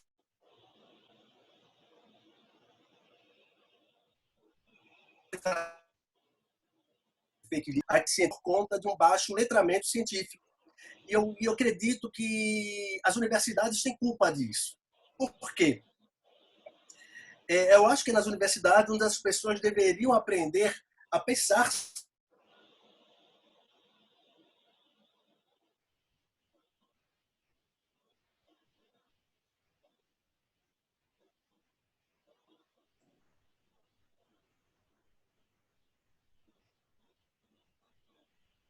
Vocês estão conseguindo ouvir? Para mim, travou. Vamos ver se o professor Ulisses consegue voltar. Aqui travou também um pouquinho. Mandou uma mensagem para ele. Como botar trabalhos das normas e a refletir sobre a ciência. Então, para mim, a razão é essa. Não é? O baixo letramento científico que a gente vê hoje na sociedade é decorrente de uma forma que eu acredito ainda equivocada de ensinar ciência nas universidades. Essa é a minha leitura. E a gente agora escreveu até um manualzinho de combater fake news, que eu estou botando aí no chat, justamente veio em decorrência disso. E veja como essas questões são curiosas, mandasse uma fake news, né? Botaram uma mensagem agora no Facebook, uma pessoa pediu para informar para mim de que eu estava enganado, fazendo uma associação entre pandemia e os vírus da natureza. Porque os vírus da natureza não passam para as pessoas e isso demoraria 800 anos para acontecer. Onde foi que essa pessoa ouviu isso? Sabe? Não acredito. Assim, onde foi que essa pessoa ouviu isso? Isso vai de contra a tudo que a gente conhece em termos científicos, todos os estudos, tudo que está sendo dito. E a pessoa repete isso, ou escutou isso na forma de fake news e vai repassar, ou criou neste momento. Mas, independente disso, existe a consequência danosa. Qual é a consequência danosa? É que se uma fake news dessa se prolifera, por que as pessoas vão começar a querer discutir ou refletir sobre nossos padrões de consumo, desmatamento, caça, se a razão não é essa? Se um vírus não nos oportunizou essa discussão. Então, as fake news têm um potencial danoso muito grande. E a tua segunda questão é por que o conhecimento da etnobiologia ainda não entrou nas políticas públicas? Porque eu acho que ainda, e talvez eu possa chatear algumas pessoas ainda, eu acho que a gente não tem força e penetração como ciência ainda. Sabe? Como eu disse, até algumas sociedades científicas, isso eu vou dizer por experiência própria, conversar com algumas pessoas, não conseguem respeitar a abordagem etnobiológica porque tem uma visão equivocada sobre ela. Isso que eu falei um pouquinho antes, naquele tempo meu de fala. Então, por isso a gente precisa repensar fortemente e fazer uma etnobiologia mais séria. porque os nossos pares não a veem com seriedade. E se não a veem com seriedade, né, como é que o que a gente encontra vai ser incorporado na política pública? Apesar de que esse não é só o problema da etnobiologia. Esse é um. Mas o problema de conhecimento científico ser incorporado em política pública é antigo, porque existe uma falta de diálogo já antiga, todo mundo já ouviu um pouquinho discutir sobre isso, da falta de comunicação entre o que se faz na universidade e a ligação entre gestores.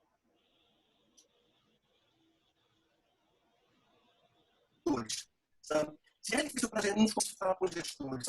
Foi bem legal, nesse momento da Covid, vocês viram que os governadores do Nordeste criaram um comitê científico para poder aconselhar na crise da pandemia. Então, isso não deveria ser o momento da pandemia apenas. Sabe? Os órgãos públicos, os gestores, deveriam ter comitês científicos para cada uma das linhas de ação para poder aconselhar. Então, veja que também a pandemia agora nos oportunizou isso. Vivenciar uma coisa histórica, que são os governadores do Nordeste criaram um comitê científico para aconselhamento. Eu espero que isso seja o pontapé para que isso não seja provisório, que vai embora com a pandemia, mas que crie-se o hábito de ouvir os cientistas.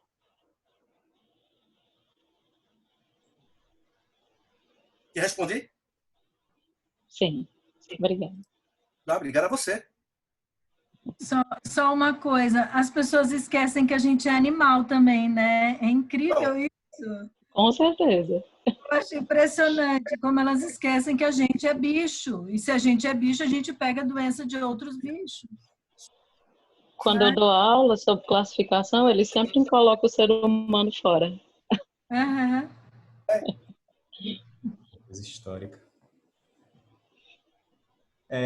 Aqui, na sequência, a penúltima pessoa dessa leva de discussão é Valéria. Valéria, você está aí? Você quer falar? Você fez uma pergunta para a gente pelo chat.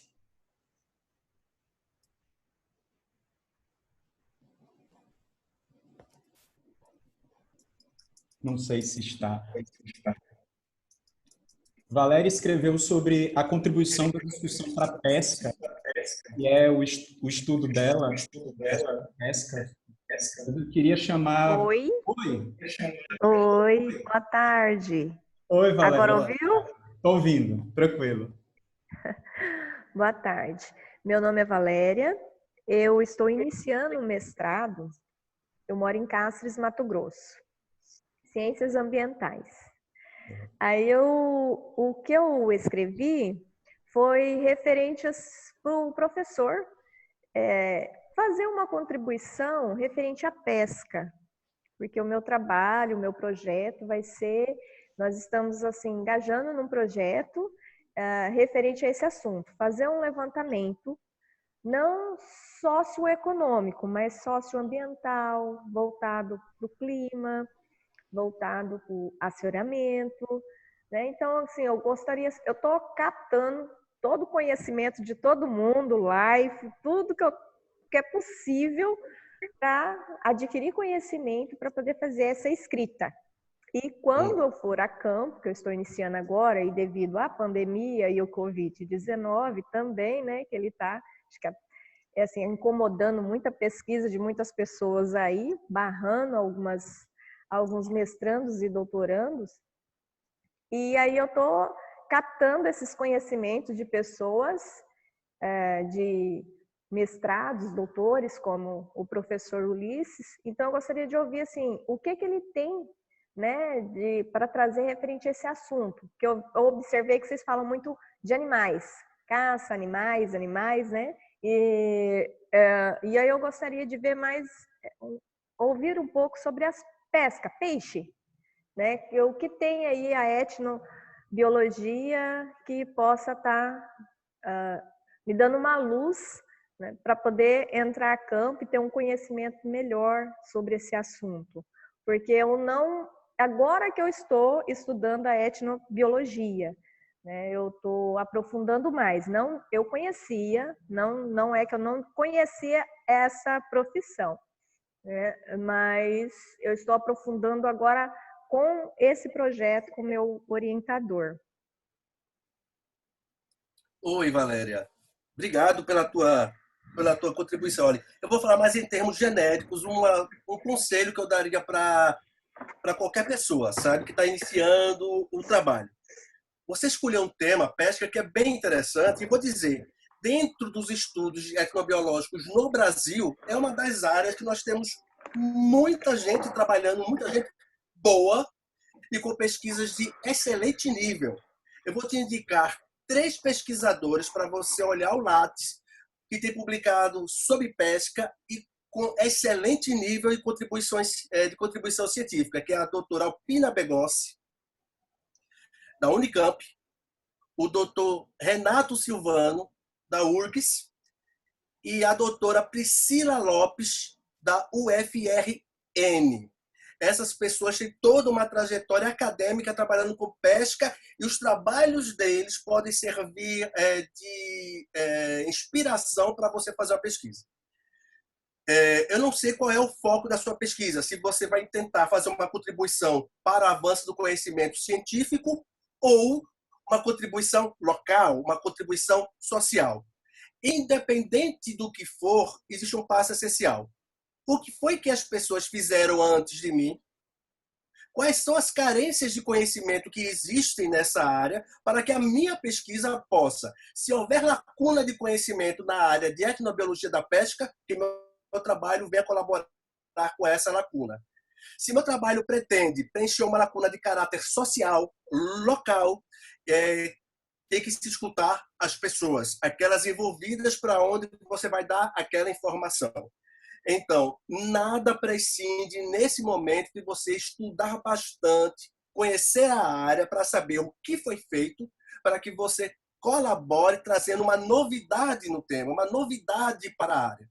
Principalmente porque esse teu tema de pesca é um dos mais explorados dentro da etnobiologia e explorado em alto nível, eu diria assim, viu?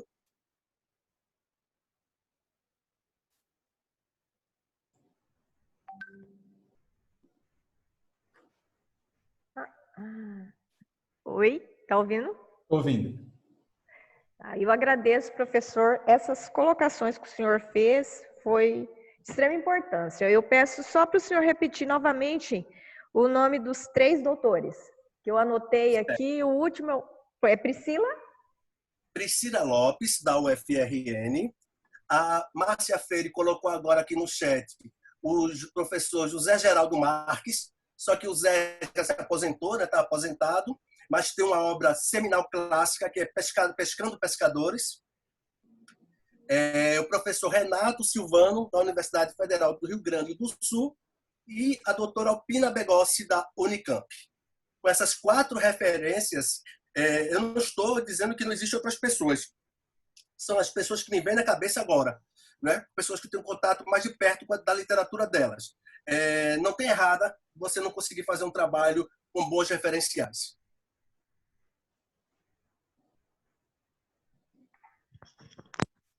Obrigada, professor. Por nada, Valéria. Boa. A última pessoa da rodada é o Leomar. Leomar, consegue ouvir a gente?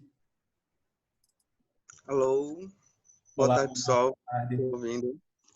Então, sou Leomar, sou graduado em Ciências Biológicas pela UFAL e estou fazendo especialização em Educação e Meio Ambiente no IFAL.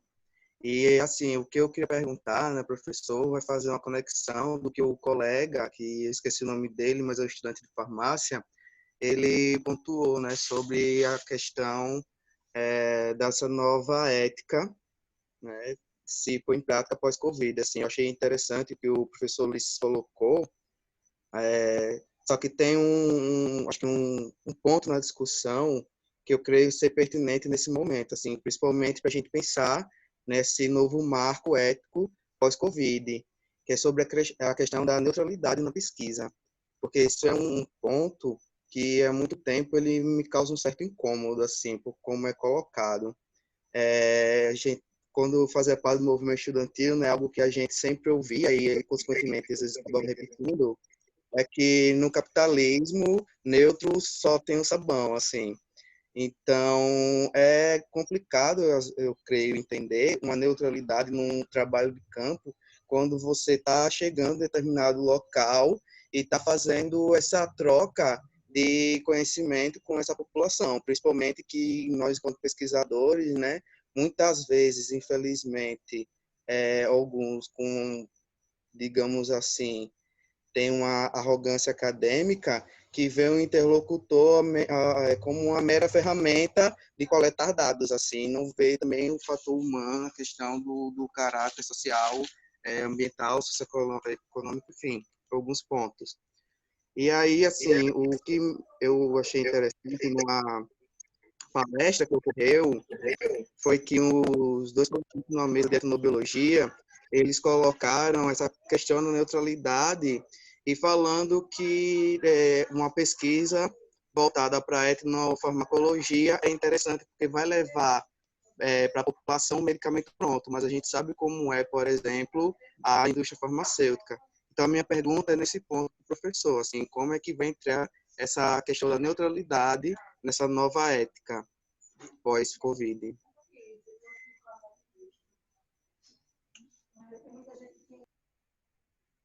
Ô, Leomar, me desculpa, mas se eu não consegui te entender bem, mas para mim não existe neutralidade na ciência. Não existe, nunca existiu. O que se prega, que já é um discurso acadêmico, que eu diria ultrapassado, até os filósofos da ciência, divulgadores da ciência, já colocam que não existe neutralidade na ciência. Né? Todos nós somos movidos por ideologias. Não sei se eu entendi bem a tua colocação, mas eu acho que quando a gente vai para campo, vou falar da minha experiência. Quando a gente vai para campo, o etnobiólogo não pode ter essa perspectiva das pessoas com que ele vai interagir como simplesmente ferramentas para coletar dados, para ele obter uma pesquisa ou defender uma tese, uma monografia, qualquer coisa dessas. Né? Para mim, não, de maneira alguma. Então, não tem como não ser neutro diante da dificuldade e da dor das pessoas. O que a gente precisa separar aí é que no trabalho que a gente está desenvolvendo do ponto de vista científico, eu não sei se vou me conseguir fazer claro agora, o que a gente não pode deixar é que o nosso envolvimento interfira na qualidade do dado científico. Esse é um ponto que a gente preza em qualquer pesquisa, seja ela etnobiológica ou não. O meu envolvimento como ser humano, a minha natureza humana, eu tenho que criar mecanismos de controle para evitar que isso afete a qualidade da pesquisa. Por exemplo, em estudos que são feitos de novos medicamentos, por exemplo, muitas vezes o correto, sermos chamados de estudos duplo cego, em que nem o pesquisador sabe se o paciente está tomando o remédio que está sendo testado ou não. Por quê? A gente sabe que a natureza humana, ela dá pistas, ela denuncia. Então, se eu falo neutralidade, eu falo nesse sentido. Não seria o termo neutralidade, me falta uma outra palavra. Porque a gente não pode ser neutro com a dor da pessoa que está em campo e com as dificuldades. Isso aí já eu acho que é uma qualidade do ser humano. De sensibilizar, da empatia. E se a gente puder se envolver, que a gente se envolva dentro das nossas possibilidades. O que a gente não pode fazer, isso aí eu particularmente condeno, é prometer para as pessoas coisas que nós não podemos fazer. É não gerar expectativas que nós não podemos cumprir. E isso nós devemos ter muito cuidado. Porque pior do que não ter o nosso problema resolvido, ter que conviver com a dor, é ter que conviver com o engano, com a ilusão de que alguém disse que iria nos ajudar, mas não poderia nos ajudar. Não sei se eu te respondi, mas a tua fala provocou em mim essa reflexão.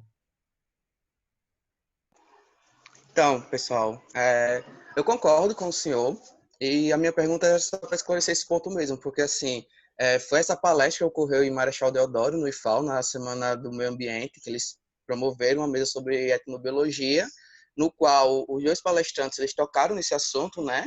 E anteriormente a isso, eu já tinha ouvido em algumas palestras esse ponto sobre essa tal de neutralidade na pesquisa etnobiológica. Só que eu, particularmente, como o senhor pontuou, eu também acredito que não há neutralidade na ciência. Então, enquanto cientistas, quando vão fazer um trabalho, nós sabemos, assim, minimamente, os reflexos que ele vai causar. A gente vai tomar um partido, né? Mas obrigado aí, foi respondido, sim. Abraço. É dito outra coisa. Um abraço, Leomar. É dito outra coisa. Nós somos seres humanos, Leomar, antes de sermos pesquisadores e cientistas. Quando as pessoas pregam a neutralidade, é como se a gente chegasse agora fosse, vou deixar agora de ser um ser humano, vou ser um robô para fazer a pesquisa. É possível você dissociar o cientista do ser humano, com sua trajetória, com suas ideologias, com suas expectativas, né? Mas o cientista tenta, se esforça para que nada disso interfira nas conclusões que ele precisa tirar sobre um fenômeno que ele avalia, nem na qualidade daquele dado que ele precisa coletar.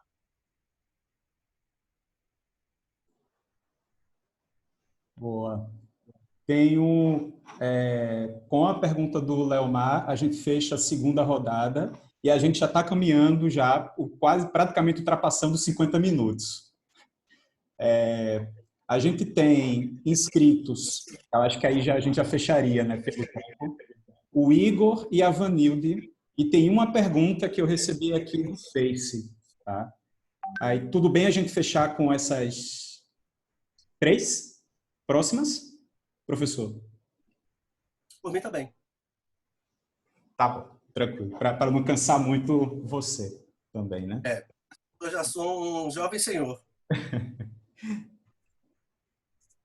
Então, Igor está por aí? Isso. Boa tarde a todo mundo. Eu sou o Igor e eu trabalho com etnobotânica, mas a minha pergunta vai ser sobre isso. Eu achei muito importante todo esse debate sobre a importância social, e a social da etnobiologia. Igor, desculpa. Você pode falar um pouquinho mais pausado, porque seu áudio tá algo meio abafado. É que o microfone está uma porcaria. Tranquilo. Mais devagar. Então, eu trabalho com etnobiologia, com etnobotânica. Vou trabalhar agora no mestrado, mas a minha pergunta vai ser sobre isso. Eu achei muito importante a gente discutir sobre a importância do viés social da etnobiologia.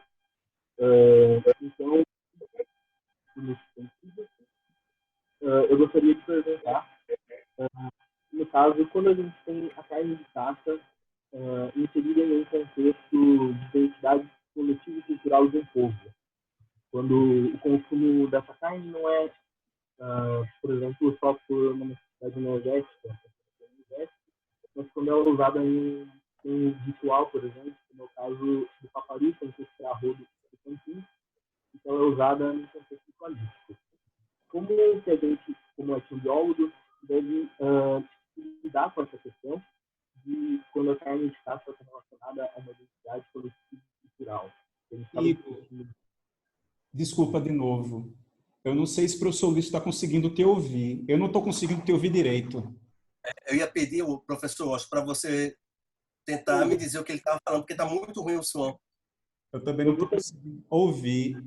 Você pode escrever no chat enquanto a gente chama a próxima pessoa? Posso fazer isso.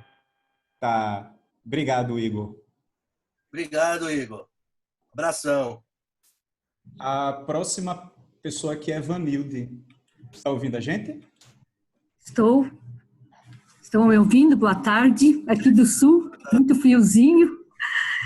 Eu gostaria de fazer uma pergunta ao professor Ulisses quanto às minhas aulas de etnobiologia na academia, mesmo agora a gente com as aulas remotas, né, mas daqui a pouco a gente vai voltar, eu gostaria de saber como é que eu poderia fazer as aulas práticas, tem alguma sugestão de como fazer assim, nessas aulas remotas, uma forma prática que eles pudessem entender e ver, não sei, alguma ideia. É isso que me veio agora. Oi, Vanilde. Que bom que aí tá frio. Eu queria estar com esse friozinho aqui que tá quente. Vanilde, não sei te dizer isso, Vanilde. É meio estranho, né? Porque eu acho que todos nós estamos vivenciando um desafio agora de ter que usar a tecnologia para conversar, para dar aulas. Eu acho estranho ainda conversar e não ver as pessoas e não interagir com as pessoas. Para mim tem sido bem desafiador. Agora, talvez criar situações práticas e que os próprios estudantes eles se coloquem, ora na posição de coletar informações, falar das suas próprias experiências e conhecimentos, sabe? Simular situações entre eles próprios. Talvez é a única forma que eu consigo enxergar assim de imediato. Uhum. Desculpa, mas me pegou de surpresa nesse assunto. É meio estranho mesmo a situação, né, inusitada nesse momento. Então, às vezes tem que pensar muito. Eu vou até escrever aqui para me lembrar de refletir sobre isso.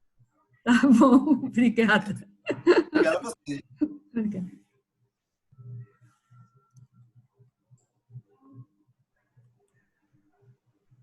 Estou aqui conectando, perguntando para o pessoal se o Igor escreveu a pergunta dele. Eu estou terminando de escrever, pessoal.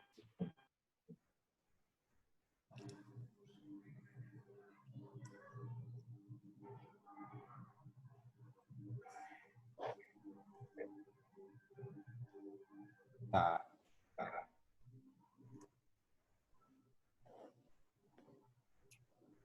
Porque eu não estou localizando. Se chegar, a gente menciona aqui. Tem uma pergunta do Facebook que é do Pedro Guedes Ribeiro. E ele está perguntando quais revistas no Brasil são as mais relevantes nessa área, na etnobiologia.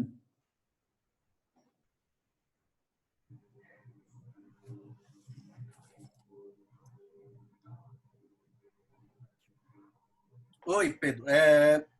Na verdade, as revistas mais antigas e clássicas da área não são revistas brasileiras. Tá certo? No Brasil, a gente tem algumas revistas que publicam trabalhos na etnobiologia, como a Acta Botânica Brasílica, a Acta Amazônica. Temos também a revista nova, que é a Ethnobiology and Conservation, que é uma revista que está despontando muito em termos dessa qualidade. Mas as revistas mais antigas da área e as mais, vamos dizer assim, mais antigas mesmo, pela experiência, a quantidade de trabalhos que publicaram, elas estão fora do país.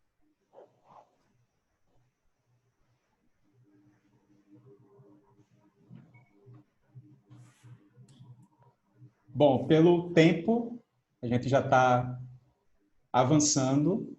A gente, infelizmente, vai dar uma pausa nas perguntas, algumas também estão chegando, mas a gente tenta... Chegou, Igor? Aqui? Chegou? Chegou, prof. Está no chat. Eu estou lendo aqui. Estou lendo. Igor, que pergunta desafiadora, meu amigo. Que pergunta desafiadora. E sabe o que eu acho que a gente tem que aprender a fazer como biólogo? É negociação. A gente precisa estudar mais em etnobiologia chamada negociação social e negociação cultural. É porque não faz sentido a gente chegar para um povo e dizer pare de fazer isso quando aquilo ali é a própria identidade daquele povo. Faz parte da sua marca, do seu modo de vida. A história mostra que toda vez que se procurou intervir nesse sentido, nós provocamos desastres no modo de vida de muitos povos indígenas. Né? E a história já marca isso. Então, acho que o desafio aí é um processo de negociação social e negociação cultural, coisa que a gente faz pouco ainda dentro da etnobiologia e que a gente deveria ter uma formação legal nisso. Né? Porque se a gente falar etnobiologia como intermediadora, né? Mediadora entre áreas, a gente precisa conhecer um pouco mais de como fazer negociações interculturais, né? E intraculturais também. Bem desafiadora a tua questão, e acho que isso é bem interessante, cara. Como experiência como cientista, como experiência como um ser humano. Eu espero que você tenha sucesso nesse desafio.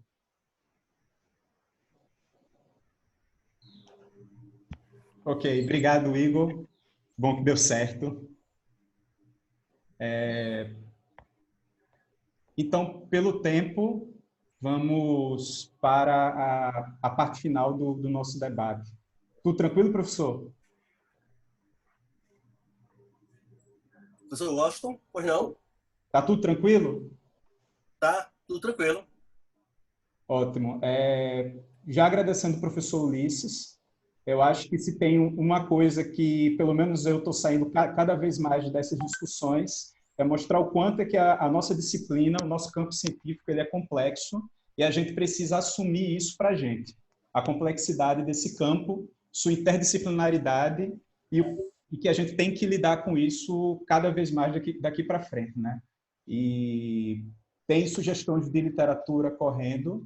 Eu acho muito curioso, em vários momentos das falas, a gente colocar a necessidade de a gente estudar cada vez mais filosofia da ciência e pensar também a filosofia da etnobiologia, né? Cada vez mais. Eu acho que isso é interessante e que nos próximos eventos a gente force cada vez mais, até produção de artigos também, criações de agendas interdisciplinares, com perguntas que agreguem um conjunto de pesquisas no futuro, que isso foi um ponto da fala do professor Luiz que eu achei bem interessante. Agradeço as contribuições, provavelmente podem ter algumas outras dúvidas ali. Agradeço o professor Ulisses por passar essa tarde aqui com a gente. Foi muito legal o debate. Espero que vocês tenham aproveitado muito, anotado muita coisa. E eu acho que esse é um dos grandes objetivos da nossa atividade, trazer diferentes perspectivas e que a gente pense do que a gente tem feito e ajude na reflexão da nossa ciência, né, interdisciplinar e complexa daqui para o futuro. Tá? Então, é isso. O professor Luiz quer falar alguma coisa? Somente, eu estava aqui respondendo uma pergunta interessante da Grazi. Somente agradecer muito por essa oportunidade, professor Washington. Muitíssimo. Como eu estava conversando com vocês, é desafiador esse meio de comunicação. Eu acho estranho, porque eu gosto de interagir com as pessoas. Eu espero que tenha feito claro, eu tenha sido claro nas minhas colocações. Eu espero que, se alguém ficou chateado por alguma colocação minha e quiser um esclarecimento maior, pode escrever para mim, que a gente conversa, que a gente dialogue. Muitas vezes, nesse momento, a gente não consegue, às vezes, planar com interesse os nossos pensamentos. Mas a minha intenção foi a melhor de todas, já fazer avançar a nossa área, que eu diria que é uma das áreas mais lindas. Eu, quando comecei a fazer biologia na graduação, tudo me encantava na biologia, mas só começou a fazer sentido para mim a biologia quando eu encontrei a etnobiologia. Isso na minha graduação. Durante a minha graduação foi quando a biologia toda fez sentido para mim, quando eu descobri que existia a etnobiologia. E desde então, todo o meu trabalho, todo o meu interesse é que a gente cresça como área. Todos nós cresçamos. Que a gente produza muito conhecimento que faça a ciência avançar. Que a gente produza conhecimento para melhorar a qualidade de vida das pessoas. Todas as pessoas. Que a gente cresça como ciência, que a gente cresça como mediadora. Que a gente cresça como um coletivo, que é uma ciência jovem, mas que tem muito ainda para oferecer. Um abraço enorme mesmo e obrigadão pela oportunidade. Obrigado, professor Ulisses. Obrigado a todo mundo que veio. Agradeço aos estudantes do laboratório que passaram essas 2 últimas semanas se engajando para esse espaço aqui acontecer para a gente. O pessoal que está lá no Facebook, também agradeço o momento aqui da gente ter isso junto e que a gente tenha mais oportunidades como essa nessa quarentena para fazer e discutir o que a gente gosta e juntos, tá? Sempre juntos. Então, obrigado, fiquem em paz. Né? Saúde, vocês e suas famílias, e até a próxima. Tá? Só lembrando que esse vídeo vai ficar salvo lá no YouTube do Lea, então, em breve, a gente está colocando lá. Tchau, gente. Tchau.